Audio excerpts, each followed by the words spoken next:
The research ship crashed into the ground with a sound like thunder. Metal twisted, and sparks flew as it scraped across the rocky surface of Vex Prime. Inside the broken cockpit, Hannah Kim slowly opened her eyes. Blood ran down her forehead, and her left shoulder felt like fire. She pushed herself up from the pilot's seat and looked around. The control panel was dark and smoking. Red warning lights blinked on and off. Through the cracked window, she could see strange purple trees and a dark sky with 2 moons. Emergency beacon, she whispered to herself. Her voice sounded too loud in the quiet cockpit. Hannah reached for the communication panel, but it was completely dead. She tried the backup systems. Nothing worked. The crash had destroyed everything electronic on the ship. She knew where she was. Vex Prime was famous across the galaxy, but not for good reasons. This planet was the Galactic Hunting Preserve, a place where the most dangerous creatures from 100 worlds lived together. Rich aliens came here to hunt things that could kill them in seconds. Nobody was supposed to crash here. The planet had defense systems to keep ships away. But her research vessel had been caught in a solar storm, and the navigation systems had failed. Now she was trapped on the most dangerous planet in known space. Hannah climbed out of the broken ship and stood on the alien ground. The air smelled like metal and something sweet that made her nose wrinkle. Strange sounds came from the purple forest around her. Clicks and growls and noises she had never heard before. She looked at her equipment. Most of it was broken, but she found a small scanner that still worked. When she turned it on, the screen showed dots moving in the forest. Lots of dots. Big ones. Then she heard a sound that made her blood turn cold. It was a long, deep howl that seemed to come from everywhere at once. Other sounds answered it. Roars, and screeches and clicking noises. The scanner in her hand started beeping faster. The dots on the screen were moving toward her location. Hannah had studied alien biology for 6 years. She knew about the creatures that lived on Vex Prime. The Vork could disappear and reappear like ghosts. They hunted in packs and could phase through solid matter. The Skrull were like giant lizards with 6 legs and could sense electrical activity in living things from very far away. The Gorvani were the worst. They were as big as elephants but moved like cats, and they could hear a heartbeat from 3 kilometers away. All of these creatures were designed by evolution to be perfect killers, and now they were all coming for her. The preserve had automatic systems. When something crashed on the planet, it would release the predators and give them the scent of whatever had arrived. It was supposed to be sporting for the rich hunters, who paid to come here. But Hannah was not a rich hunter with weapons and armor. She was a 23-year-old scientist with a broken shoulder and a scanner that would run out of power in a few hours. She looked at the forest around her. The purple trees had leaves that looked like metal, and they grew in thick clusters. Between the trees, she could see movement in the shadows. Yellow eyes reflecting the light from the 2 moons above. Her heart was beating fast. Too fast. If the Gorvani were out there, they would hear it and find her in minutes. Hannah took a deep breath and tried to remember her training. Not her scientific training, but the lessons her grandfather had taught her when she was young. He had been a park ranger on Earth, and he had taught her about bears and wolves and mountain lions. When you meet a predator, he had said, the worst thing you can do is run. Running makes you prey. Predators are designed to chase things that run. But these were not Earth predators. These were creatures from worlds where the gravity was different, where the air was poison, where everything was trying to kill everything else. Still, some things were the same everywhere. Predators hunted moving things. They looked for signs of fear and panic. They expected their prey to act like prey. Hannah made a decision that surprised even herself. Instead of running or trying to hide, she walked slowly to a cluster of metal trees about 50 meters from the crashed ship. She sat down with her back against the largest tree and closed her eyes. Then she began to slow her breathing. In through her nose, hold for 4 seconds, out through her mouth. It was a technique she had learned for diving, but it worked for other things too. Her heart rate began to drop. She heard sounds getting closer. Footsteps that were too heavy to be human. Sniffing noises. The soft whoosh of something moving through the air above her head. On her scanner, she could see the dots getting closer. Some of them were very close now, less than 100 meters away. But she did not move. She kept her breathing slow and steady. She relaxed her muscles and let her body temperature drop. On Earth, she had once sat still for 2 hours, while a grizzly bear investigated her campsite. The bear had walked within 10 feet of her, and then left because she had not acted like prey. These alien predators were more dangerous than any Earth animal, but they still had to follow the same basic rules. They had evolved to hunt creatures that ran and fought and showed fear. Hannah was not doing any of those things. She could hear them now. The soft padding of the Skrull feet on the rocky ground. The low rumbling sound that Vorthok made when they were hunting. Something big moving through the trees that had to be a Gorvani. Her scanner showed dots all around her position. She was surrounded by creatures that could kill her in seconds, but she sat perfectly still and kept breathing slowly. Minutes passed. Then, more minutes. The sounds around her began to change. The confident hunting noises became uncertain. She heard sniffing and soft whines of confusion. Something walked past her tree, so close that she could feel the heat from its body, but it did not attack. Hannah opened her eyes. Just a little, and saw something that amazed her.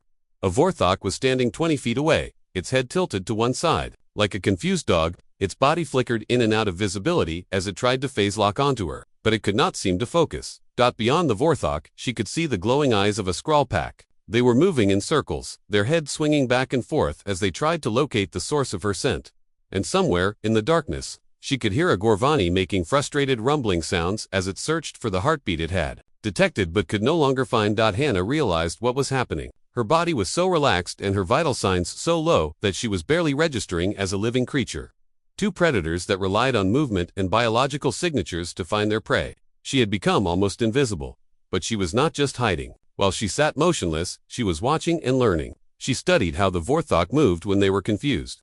She listened to the communication sounds the Skrull made to each other.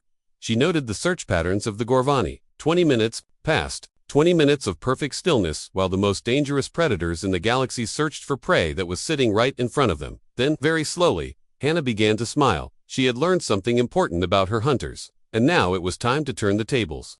High, above Vex Prime, the Galactic Council observation station floated in silent orbit. Inside the main viewing chamber, 5 different alien species watched the hunting preserve through dozens of screens and sensors. Taewon Park stood at the back of the room, his hands clasped behind his back. He was the only human on the station, serving as Earth's diplomatic representative to the Council.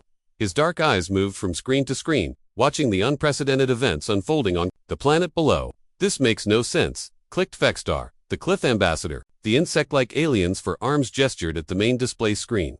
The humans should be dead by now. Our records show that no prey survives longer than 12 minutes after the predators are released. The crystalline Morvani representative, a being that looked like walking purple glass, chimed in musical tones. Perhaps the human is already dead, and we are simply watching the decay process. Taewon shook his head. She's alive. Look at the thermal readings. Her body temperature dropped, but it's still within living range for humans. On the screens, they could see Hannah sitting motionless beneath the metal trees. Around her, the most feared predators in the galaxy moved in confused circles. The Vorthok pack had been searching for 25 minutes now, but they seemed unable to locate their target. Ambassador Corvani, a tall gray alien with 6 eyes, leaned forward in his floating chair. I have seen over 300 hunts on this preserve, creatures from gas giants, ice worlds, desert planets, and toxic swamps. They all follow the same pattern. They run, they hide, they fight, they die. This human is doing none of these things. Maybe she's paralyzed with fear, suggested the Morvani. Some species shut down completely when faced with overwhelming danger. Taewon walked closer to the screens. Look at her vital signs more carefully. Her heart rate isn't spiking with terror, it's controlled. Deliberately controlled. This isn't fear paralysis. This is strategy. The other council members exchanged glances.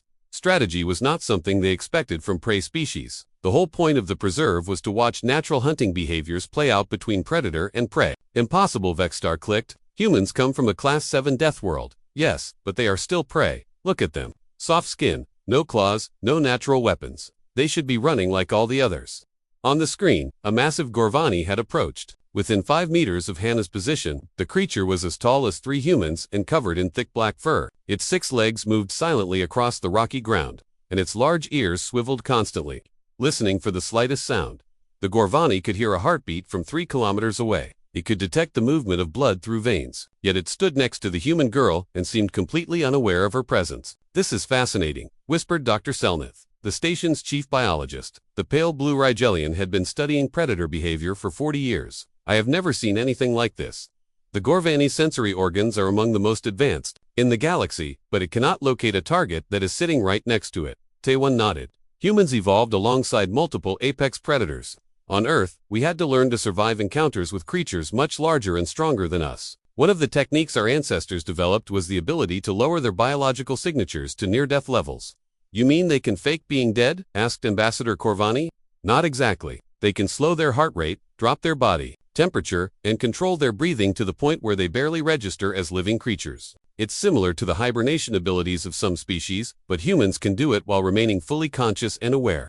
On another screen, they watched a pack of 6 Skrull approaching Hannah's location. The lizard-like creatures were each the size of a large horse, with electromagnetic sensors that allowed them to detect the electrical activity in living brains and nervous systems. The lead scrawl stopped just 10 feet from Hannah and raised its head, tasting the air with a forked tongue. Its companions spread out in a hunting formation, but they seemed confused and uncertain. The scrawl should be able to detect her neural activity, Dr. Selnath observed. Their electromagnetic senses are incredibly precise. Unless she's controlling that too, Taewon said quietly. The other aliens turned to stare at him. Controlling neural activity. Vexstar's clicking became rapid and agitated. That is not possible. No species can consciously reduce their brain's electrical output while remaining aware. Humans practice something called meditation, Taewon explained. They can slow their thoughts, reduce brain activity, and enter states of consciousness that barely register on electromagnetic sensors. It's an ancient technique, developed thousands of years ago. Dr. Selnath was taking rapid notes on his data pad. This could revolutionize our understanding of predator-prey relationships. If a prey species can effectively disappear from multiple sensory systems simultaneously. His words were interrupted by a new development on the screens. A group of 3 Vorthok had materialized directly above Hannah's position. These ghost-like creatures could phase in and out of normal space, making them nearly impossible to escape from. Now she's finished, Ambassador Corvani said with satisfaction. The Vorthok don't rely on traditional senses. They hunt by detecting dimensional disturbances caused by living matter. But even as they watched, the Vorthok seemed to have the same problem as the other predators. They flickered in and out of phase above Hannah, but they could not seem to lock onto her position. This is unprecedented, Dr. Selnath muttered. How can she hide from dimensional sensors? Taewon studied the readings more carefully. Look at the quantum field measurements around her position. They're incredibly stable. Most living creatures create small disturbances in local spacetime just by existing. But somehow, she's minimized even that. How? Demanded Vector. I'm not sure. This goes beyond anything I know about human abilities. Taewon paused, thinking, my grandmother was a martial arts master. She used to talk about becoming one with your surroundings, about making yourself so still and peaceful that you become part of the landscape. I always thought it was just philosophy. On the screens, more predators were arriving at Hannah's location. A pack of razor-tail scorpions from the acid worlds, 3 shadowcats from the tidally locked planets. Even a young titan worm had emerged from underground. The area around the metal trees was now crowded with the deadliest creatures in the galaxy. Any one of them could kill a human in seconds. Together, they represented enough killing power to destroy a small army, and they were all confused. In 400 cycles of operation, Ambassador Corvani said slowly, no prey has ever survived the first hour on this preserve. The longest previous survival time was 43 minutes, achieved by an armored Korthian warrior with military combat experience. How long has the human been stationary? Dr. Selnath asked. 38 minutes and counting. The room fell silent except for the quiet hum of the observation equipment. They watched as predator after predator investigated Hannah's location and then moved away, unable to identify her as prey. There's something else, Taewon said, studying the detailed sensor readings. She's not just hiding. Look at her eye movements. She's watching them, learning their behavior patterns. Vexter's clicking became softer, more thoughtful. You think she's studying the predators while they hunt for her. That's exactly what I think. Humans are persistence hunters. We evolved to study our prey for long periods, learning their habits and weaknesses before making our move. It looks like she's applying the same strategy in reverse. Dr. Selnath looked up from his notes. If that's true, then she's not just trying to survive. She's gathering intelligence for a counterattack. The idea seemed ridiculous. One small human against the apex predators of dozens of worlds. But the evidence was right there on their screens. After nearly 40 minutes, Hannah Kim was not only still alive, she was actively learning about her enemies. Fascinating, Ambassador Corvani murmured. Perhaps we have underestimated the strategic capabilities of Death World species. Taewon smiled grimly. You have no idea what humans are capable of when they're backed into a corner. On the main screen, Hannah finally moved. It was just a slight shift of position, barely noticeable. But every alien in the observation chamber leaned forward, sensing that something important was about to happen. The real hunt was about to begin. Hannah remained perfectly still as memories flowed through her mind. She was 8 years old again, walking through the Canadian wilderness with her grandfather. The old man had stopped suddenly and put his hand on her shoulder. Don't move, he had whispered. 30 feet ahead of them, a massive grizzly bear was digging for roots. The bear was twice as tall as her grandfather and could run faster than any human. Its claws were longer than her fingers, and its teeth could crush bones. Why aren't we running? She had whispered back. Because running makes you prey, her grandfather had said. Bears don't usually want to hurt humans. But if you run, you trigger their chase instinct. Then you become something to be caught. They had stood there for 20 minutes, while the bear ate and explored the area around them. It had come within 10 feet of them, close enough that Hannah could smell its musky fur and hear its heavy breathing. But because they remained calm and still, the bear had treated them like part of the forest. When it finally wandered away, her grandfather had smiled at her. That's lesson 1, little one. Most predators don't attack what doesn't act like prey. Now, sitting on an alien world surrounded by creatures far more dangerous than any Earth bear, Hannah understood why that lesson had been so important. She opened her eyes slightly and watched the Vorthok pack leader. The ghost-like creature was flickering in and out of phase, trying to lock onto her dimensional signature. But every time it almost succeeded, Hannah would shift her breathing or relax another muscle group, and the creature would lose focus again. The Vorthok were fascinating. She had read about them in her xenobiology studies, but seeing them hunt was completely different. They existed partially outside normal space, which allowed them to move through solid matter. But that same ability made them vulnerable during the split second when they had to fully materialize to attack. She watched the pack leader phase in and out, timing the cycle. 3 seconds in normal space, 2 seconds phased out, 3 seconds normal, 2 seconds phased. The pattern was consistent. Around the Vorthok, she could see the Skrull pack moving in their search formation. 6 creatures, each with electromagnetic sensors that could detect neural activity from great distances. But they were having the same problem as the other predators. Her meditative state had reduced her brain activity to levels so low that their sensors were having trouble distinguishing her from background electrical noise. The Skrull were pack hunters like wolves. She watched their communication patterns. Head movements, body postures, soft clicking sounds. The pack leader was a female, larger than the others, with scars across her snout. She was getting frustrated, Hannah could tell. The scent trail led directly to this location, but the electromagnetic signature kept disappearing. Further out, she could hear the heavy footsteps of a gorv. These creatures were the most dangerous of all. They were massive, intelligent, and had hearing so acute that they could track prey by heartbeat alone. The fact that one was nearby and had not found her yet meant her heart rate control was working perfectly. She remembered another lesson from her childhood. She was 12, camping with her family in Yellowstone National Park. A mountain lion had been stalking their campsite for 2 days. Her father had wanted to pack up and leave, but her grandfather had insisted they stay. The cat's not hunting us, he had explained. It's curious. Mountain lions are intelligent. This one is trying to figure out what we are and whether we're a threat. He had taught her to observe the cat's behavior, how it moved when it was hunting versus when it was just exploring, how its tail position showed its mood, how its ears indicated whether it was focused or distracted. Predators have patterns, her grandfather had said. They follow rules that evolution gave them. If you can learn the rules, you can predict what they'll do next. The mountain lion had eventually lost interest and moved on, but Hannah had learned something valuable.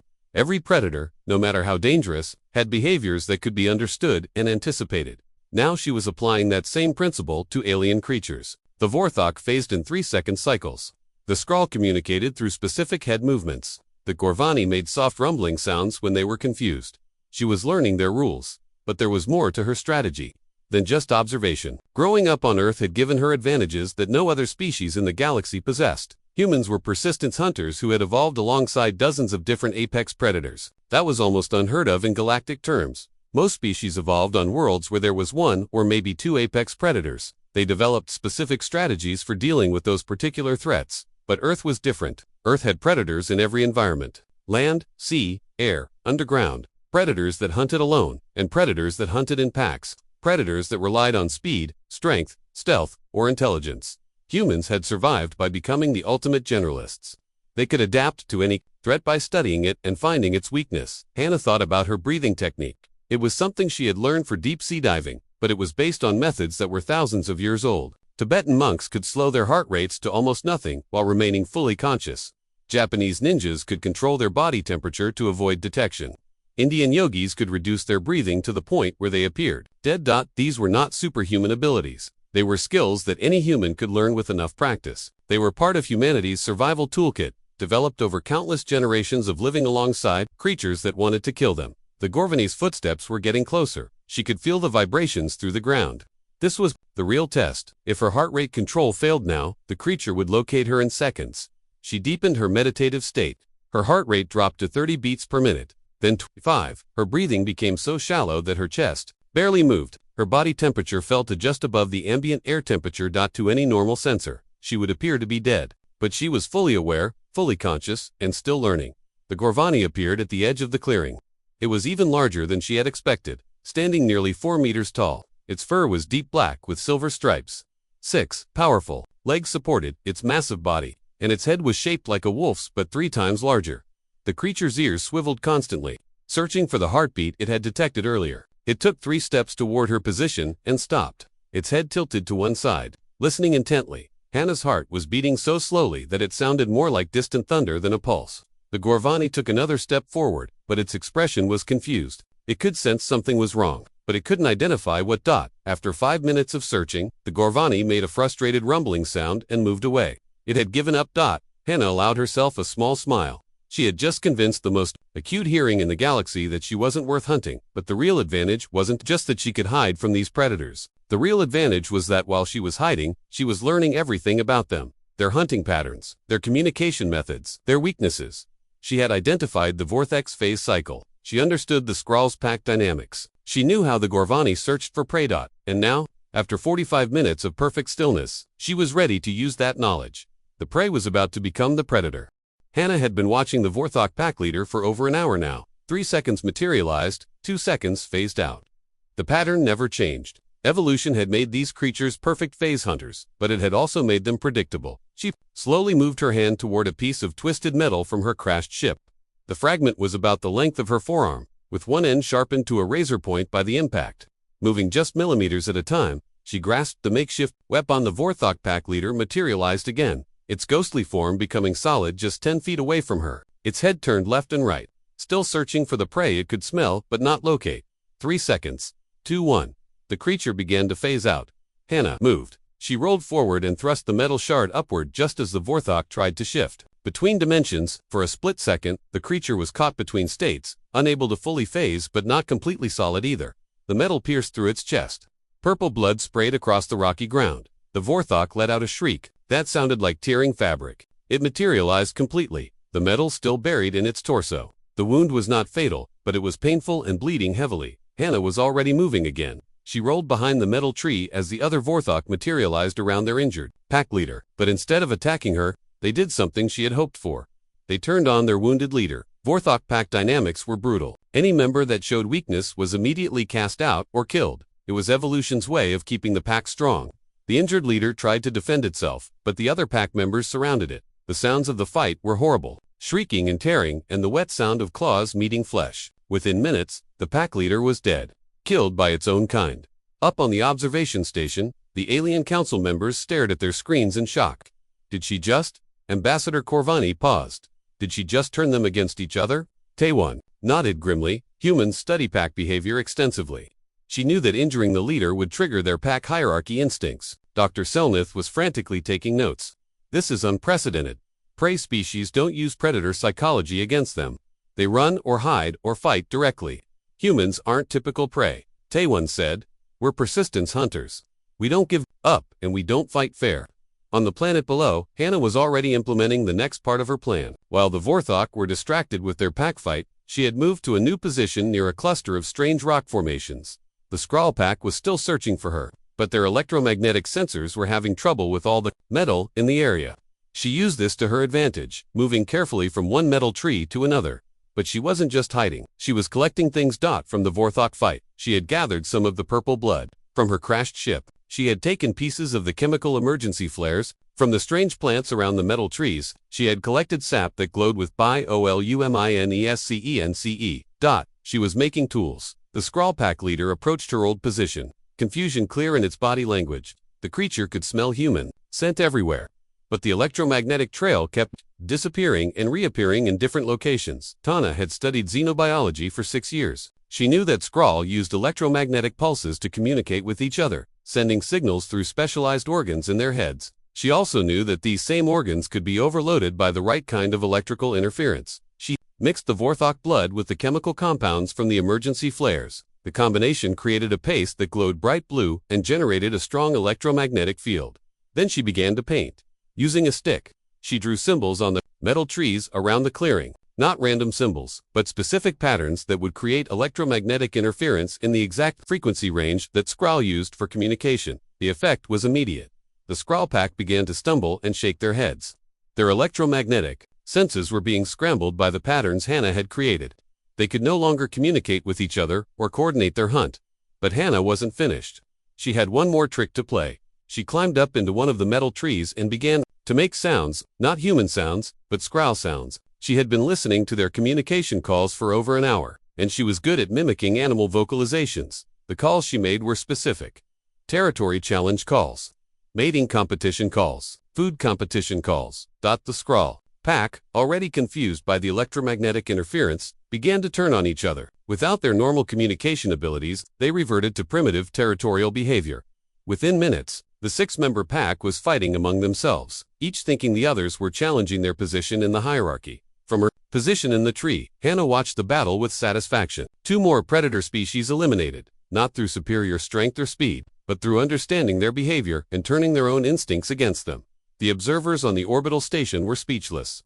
"She's not just surviving," whispered Dr. Selnath. "She's systematically eliminating each predator species using their own behavioral patterns against them." Vexter's clicking had become rapid and agitated. "This is not possible. Prey does not hunt predators. It goes against every natural law." "She's not hunting them directly," Taewon explained. "She's manipulating their environment and their social structures to make them eliminate each other. It's a strategy that requires deep understanding of animal behavior and the ability to think several steps ahead." Ambassador Corvani leaned back in his floating chair. "We may have to reconsider our classification of humans as a prey species." On the planet below, Hannah was already moving toward her next target. The sounds of fighting had attracted other predators to the area. She could hear the heavy footsteps of multiple Gorvani approaching, drawn by the scent of blood and the sounds of conflict. But she had learned their patterns too, and she had a plan for them as well. The real test was yet to come. The Gor were not pack hunters like the Vorthok and Skrull. They were solitary, intelligent, and much more difficult to manipulate. But Hannah Kim had grown up on Earth, where humans had learned to outsmart creatures much larger and stronger than themselves. Was just getting started. 3 Gorvani had arrived at the clearing, drawn by the scent of blood from the Vorthok and Skrull battles. These massive predators were different from the pack hunters Hannah had already dealt with. They were solitary creatures, highly intelligent, and much more cautious. Hannah crouched in the metal tree, watching them investigate the carnage below. Each Gorvani was the size of an elephant but moved with the silent grace of a cat. Their acute hearing meant she had to be even more careful. Now, one wrong sound and they would locate her instantly. But she had spent the last 2 hours learning about this planet's ecosystem, and she had discovered something interesting. The Gorvani and the other apex predators didn't normally share territory. The preserve's artificial environment had forced natural enemies to coexist in the same space. She climbed down from the tree, moving with infinite care. Every step was placed precisely to avoid making noise. She had learned this skill during her research expeditions, where disturbing wildlife could ruin months of observation work. Near the crash site, she found what she was looking for. Her emergency kit contained several chemical markers used for tagging research specimens. Each marker contained concentrated pheromones from different alien species. She opened the Gorvani territorial marker first. The smell was overwhelming, like rotting meat mixed with sulfur. She spread the pheromone paste on rocks around the clearing, creating scent boundaries that would tell any Gorvani that this area was already claimed by a rival. Then she did something more clever. She mixed the Gorvani marker with pheromones from razor-tail scorpions, creating a hybrid scent that would suggest the territory was being disputed by multiple species.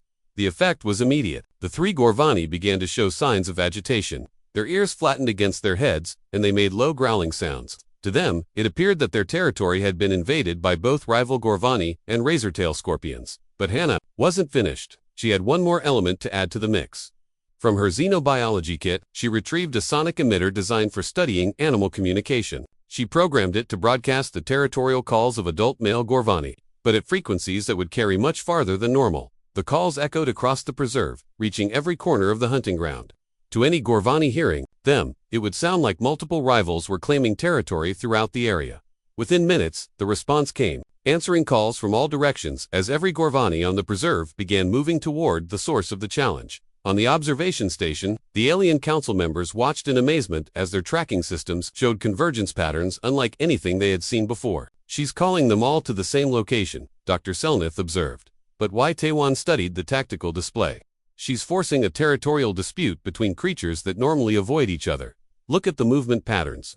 Every apex predator on the preserve is heading toward that clearing. But she's still in that area." Vextar clicked frantically. "She'll be caught in the middle of a massive battle between the galaxy's most dangerous predators. I don't think she plans to stay there," Taewon said quietly. He was right. Hannah was already moving away from the clearing, but not randomly. She had studied the preserve's topography and identified a series of rocky ridges that would give her both cover and an elevated view of the battle to come. As she climbed, she continued her manipulation of the preserve's ecosystem. She spread different pheromone combinations along her path, creating scent trails that would confuse and misdirect the various predator species. The razor-tail scorpions were the first to respond to her chemical signals. These armored creatures were naturally aggressive and territorial. By mixing their pheromones with those of other species, she convinced them that their territory was being invaded from multiple directions. The scorpions began attacking everything that moved, including other predator species they encountered. From her position on the ridge, Hannah watched as the preserve descended into controlled chaos. The Gorvani territorial dispute had drawn the largest predators to the central clearing. The razor-tail scorpions were fighting anything that crossed their newly established boundaries. The remaining Vorthok and Skrull were still dealing with their own internal conflicts. But the most impressive part of her strategy was yet to come. She had studied the preserve's artificial ecosystem and discovered that it maintained balance through carefully controlled food chains and territorial boundaries. By disrupting those boundaries and triggering territorial disputes, she had essentially broken the system that kept the predators from killing each other. The preserve's automated systems began to malfunction as the predator populations engaged in unprecedented levels of conflict. Warning alarms sounded from monitoring stations throughout the area. On the observation deck, emergency lights began flashing. The preserve's ecosystem is destabilizing, Dr. Selnath reported, his voice filled with concern. Predator mortality rates are exceeding safe parameters. Ambassador Corvani's 6 eyes were fixed on the tactical displays. How is one small human causing system-wide ecological collapse? Because she understands something we don't, Taewon replied. She knows that any system, no matter how carefully designed, has points of failure. She's targeting the behavioral triggers that maintain stability in the ecosystem. Below on the planet, Hannah was implementing the final phase of her strategy. She had positioned herself at a location where she could observe the largest concentration of predators, and she was taking detailed notes on everything she saw. She watched how the Gorvani fought each other, learning their attack patterns and defensive behaviors. She observed the razor-tail scorpions' hunting techniques and social dynamics. She studied the way different species reacted when they encountered unfamiliar threats. This wasn't just about survival anymore. This was about gathering intelligence that could be valuable for understanding the galaxy's most dangerous creatures. Her grandfather had taught her that knowledge was the ultimate weapon. You can't outrun a bear, he had said, and you can't outfight a mountain lion. But you can outthink them both if you understand how they behave. Now she was applying that principle on a galactic scale. The battle in the clearing was reaching its peak. 5 different apex predator species were engaged in simultaneous territorial conflicts, with casualties mounting on all sides. The preserve's automated systems were struggling to maintain any semblance of order. But Hannah had one more surprise waiting. She activated a final sonic signal, this one broadcasting the distress calls of injured predators. The sound would attract scavenger species from across the preserve, adding even more chaos to the already unstable situation. As the scavengers arrived and began competing for territory and food sources, the preserve's ecosystem reached a critical tipping point. The galaxy's most feared predators were destroying each other, and it was all because one human had understood their behavior better than they understood themselves. From her safe position on the ridge, Hannah watched the chaos she had created and smiled. She was no longer prey. She was the apex predator now. The chaos Hannah had created was reaching its peak when something unexpected happened. The sounds of battle began to fade, not because the fighting had ended, but because something was making the other predators retreat. From her position on the rocky ridge, Hannah watched as creatures that had been fighting viciously just minutes before suddenly stopped and began backing away from the central clearing. Even the massive Gorvani, who feared nothing in the galaxy, were showing signs of nervousness. Something new had arrived. Hannah adjusted her position to get a better view and felt her blood turn cold. Moving through the clearing with silent, deliberate steps was a creature she had hoped never to encounter. It was mentioned in her xenobiology textbooks only as a legend, something that was supposed to be extinct. Kreshtok, the eternal hunter. The creature was unlike anything else on the preserve. It stood upright like a humanoid, but it was nearly 3 meters tall. Its body seemed to shift and change as she watched, adapting its form to match its surroundings. Sometimes it looked like a Vorthok, sometimes like a Gorvani, sometimes like something entirely different. The Kreshtok were said to be the ultimate survivors. They had existed for millions of years by learning to mimic and adapt the abilities of every predator they encountered. They were living libraries of hunting techniques, evolutionary advantages, and survival strategies, and this one had been studying her. Hannah realized with growing horror that while she had been manipulating the other predators, the Kreshtok had been watching her methods. It had seen her use the Vorthok's phase timing against them. It had observed her manipulation of Skrull pack dynamics. It had studied her pheromone warfare against the Gorvani. Now it was hunting her using everything it had learned. The creature moved toward her position with purpose, not the random searching she had seen from the other predators. It knew exactly where she was, and it was coming directly for her. Hannah climbed down from the ridge and began moving through the rocky terrain, but she could hear the Kreshtok following her. Worse, she could hear it adapting its movement to match the environment, copying the silent hunting techniques of different predator species. She tried her stillness technique, dropping into the meditative state that had hidden her from all the other creatures. But when she opened her eyes, the Kreshtok was standing just 20 meters away, watching her with intelligence that made her skin crawl. It had learned her trick. She tried moving in unpredictable patterns, changing direction randomly to confuse pursuit, but the Kreshtok anticipated every move, cutting off her escape routes with tactical precision that suggested it understood her strategies better than she did. For the first time since crashing on Vex Prime, Hannah felt real fear. Every other predator had followed predictable patterns based on their evolutionary programming, but the Kreshtok had no fixed patterns. It could adapt and change its behavior faster than she could counter it. On the observation station, the alien council members watched the pursuit with fascination and dread. "Impossible," whispered Dr. Selnath. "Kreshtok have been extinct for over 1,000 years." "Apparently not," Taiwan said grimly. "And this one has been learning from every encounter the human has had with the other predators." Vexstar's clicking became rapid with excitement. "Finally, a proper hunt. The Kreshtok is the ultimate predator. It will provide us with a worthy conclusion to this spectacle." But Taiwan was studying the tactical displays with growing concern. "I don't think you understand. If that thing kills her, it will have absorbed every strategy she's used. It will become even more dangerous than it already is." On the planet below, Hannah was running out of options. The Kreshtok was herding her toward a dead-end canyon where she would have no room to maneuver. Every tactic she tried was countered immediately, as if the creature could read her thoughts. She realized that she was fighting a losing battle. The Kreshtok had evolved to be the perfect hunter, capable of adapting to any prey and any strategy. It was everything she was, but with millions of years of accumulated experience. Then she remembered something her grandfather had told her during one of their wilderness expeditions. They had been tracking a particularly clever wolf that had been avoiding all the standard traps and techniques. Sometimes, her grandfather had said, "The only way to catch something that's smarter than you is to do something completely stupid." Hannah stopped running. She turned to face the Kreshtok as it approached the canyon entrance. The creature paused, clearly surprised by her sudden change in behavior. It had expected her to continue running or try to find a hiding place. Instead, she sat down on a rock and began to laugh. The Kreshtok tilted its head, studying this unexpected response. In all its millions of years of existence, it had never encountered prey that laughed when cornered. Hannah continued laughing and began to do something even more irrational. She started juggling rocks, not small rocks,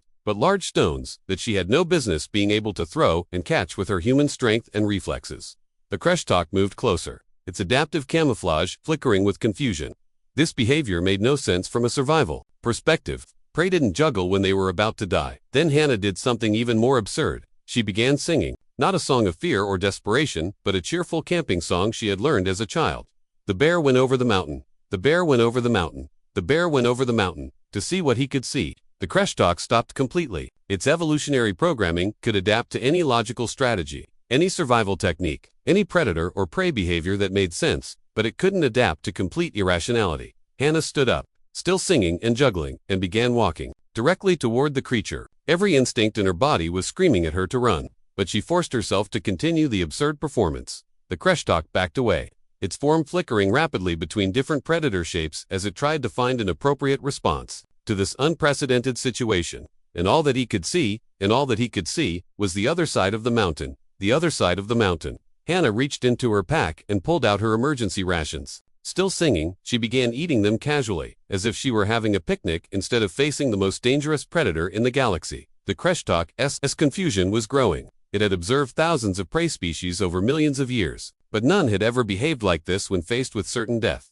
Then Hannah did the most irrational thing of all. She walked up to the Kreshtok and offered it some of her food. "Want some?" she asked cheerfully. "It's not much, but it's better than nothing." The creature's adaptive systems couldn't process this interaction. Prey offering food to predator violated every natural law it had learned. Its form began to flicker more rapidly, cycling through different shapes as it searched for an appropriate response. But there was no appropriate response. Hannah's behavior was so far outside normal parameters that the Kreshok's evolutionary programming couldn't adapt to it. The creature began to emit a high-pitched whining sound, a sign of severe psychological distress. Its form became unstable, shifting randomly between different shapes. Hannah continued her irrational behavior, talking to the creature as if it were a friendly pet instead of a deadly predator. You know, you're actually kind of beautiful, she said. I mean terrifying and probably going to kill me, but still beautiful in your own way. The Kreshtalk's whining grew louder. Its million years of evolutionary programming were failing it for the first time in its existence. Finally, the creature did something unprecedented. It turned and fled. The ultimate predator, the eternal hunter that had survived since the dawn of galactic civilization, was running away from a human who had defeated it with nothing but pure, inexplicable irrationality.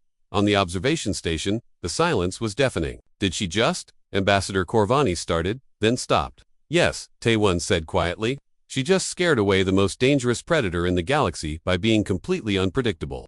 Dr. Selnath looked up from his instruments. Her behavior violated every known principle of predator-prey interaction. No wonder the Kreshtalk couldn't adapt. Hannah sat back down on her rock and finished eating her emergency rations. Around her, the preserve was quiet for the first time since her arrival. She had won. 3 hours later, rescue ships arrived at Vex Prime. The Galactic Council had sent a full fleet, expecting to recover the remains of another failed hunter. Instead, they found Hannah Kim sitting calmly beside her crashed ship, making detailed notes in her research journal. The rescue team, led by Captain Yoon of the Terran Diplomatic Corps, approached cautiously. They had been briefed on the preserve's dangers and couldn't understand how anyone could survive more than a few minutes on the planet's surface. Dr. Kim, Captain Yoon called out as his team secured the landing zone. Are you injured? Hannah looked up from her notes and smiled. Just a few scratches, nothing serious. Around them, the preserve was eerily quiet. The sounds of predators that had filled the air for centuries were gone. Emergency beacons from the preserve's monitoring stations blinked red across the landscape, indicating critical system failures throughout the ecosystem. What happened here? Captain Yoon asked, staring at the carnage visible in the nearby clearing. Our sensors show massive predator casualties across the entire preserve. I needed to survive, Hannah said simply, so I studied the local wildlife and found ways to encourage them to focus on each other instead of me. On the observation station, the Galactic Council was holding an emergency session. The preserve's destruction had sent shockwaves through the galactic community. For the first time in 400 years of operation, the hunting grounds ecosystem had completely collapsed. The economic losses alone are staggering, Ambassador Corvani reported.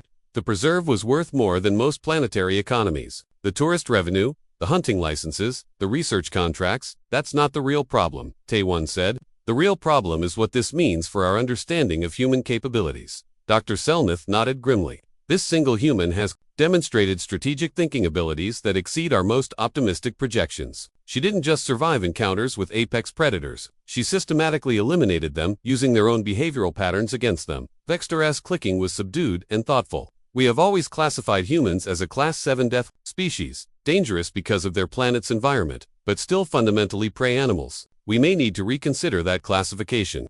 More than that, Taewon said, we need to reconsider humanity's role in galactic civilization. If one untrained human can do this, what could a team of trained human specialists accomplish? The implications were staggering. Every major galactic power had military forces trained to deal with known threats, but none had prepared for the possibility of a species that could turn any situation into a tactical advantage through pure adaptability and creative thinking. Down on the planet, Hannah was finishing her debriefing with the rescue team. She had spent the last hour explaining her methods, though she could see that some of the concepts were difficult for the alien crew members to understand. You're saying you defeated the Kreshtalk by acting irrationally? Asked Dr. Sung, the team's xenobiologist. Not defeated, Hannah corrected. I confused it. The Kreshtalk adapts by learning patterns and behaviors. But humans don't always follow logical patterns. Sometimes we do things that make no sense, and that unpredictability can be a weapon. Captain Yoon was studying the tactical reports from the observation station. According to these readings, you eliminated over 60% of the preserve's apex predator population in less than 6 hours. That's impossible. I didn't eliminate them, Hannah said. I convinced them to eliminate each other. There's a difference. She handed him her research journal. I've documented everything. The behavioral patterns, the social dynamics, the environmental triggers. This information could be valuable for understanding how to deal with dangerous species in the future. As the rescue team prepared for departure, Hannah took one last look around the preserve. The place that had been designed to showcase the galaxy's most dangerous predators was now quiet and empty. She felt a strange mixture of satisfaction and sadness. Dr. Kim, Captain Yoon said as they boarded the shuttle, I've received a message from the Galactic Council. They want to offer you a position. What kind of position? Strategic advisor for hostile species encounters. They want you to help them understand how to deal with dangerous creatures that standard military tactics can't handle. Hannah considered the offer as the shuttle lifted off from Vex Prime. Through the window, she could see the abandoned preserve. Shrinking below them, a thought occurred to her that made her smile. "Captain, do they have any other hunting preserves in Council territory?" "Several. Why do you ask?"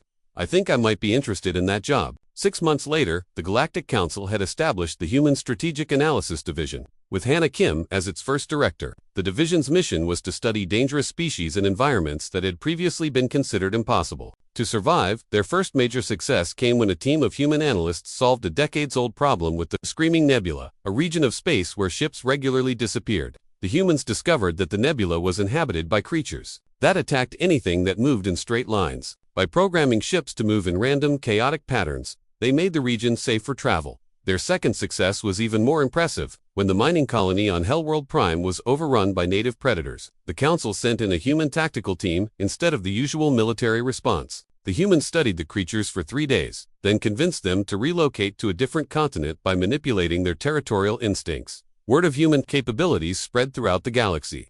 Soon, other species were requesting human advisors for their own impossible problems. The Crystalline Confederacy asked for help with their robot uprising. The Aquatic Alliance needed assistance with their planet-eating space whales. Every time, the humans found solutions that no one else had considered, but the real change came in how the galaxy viewed humanity itself. The classification of humans as a Class 7, Deathworld species was officially changed to something new. Class Alpha, Strategic Adapters. For the first time in galactic history, an entire species was classified not by their physical capabilities, but by their ability to think creatively under pressure. Taewon Park, now serving as Earth's chief ambassador to the Galactic Council, delivered the closing statement at the classification ceremony. "Humans don't survive by being stronger or faster than our enemies," he said. "We survive by being smarter, more adaptable, and more creative. We turn every challenge into a learning opportunity and every problem into a puzzle to be solved." He paused, looking out at the assembly of alien dignitaries.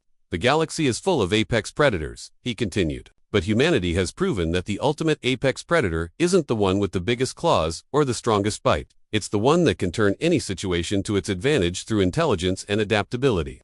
In the audience, Hannah Kim smiled. She was already planning her next impossible mission. After all, the galaxy was full of dangerous places that people said couldn't be survived, and Hannah Kim had made a career out of proving people wrong. The Deathworlder girl had become something new, the apex thinker in a galaxy full of apex predators, and she was just getting started.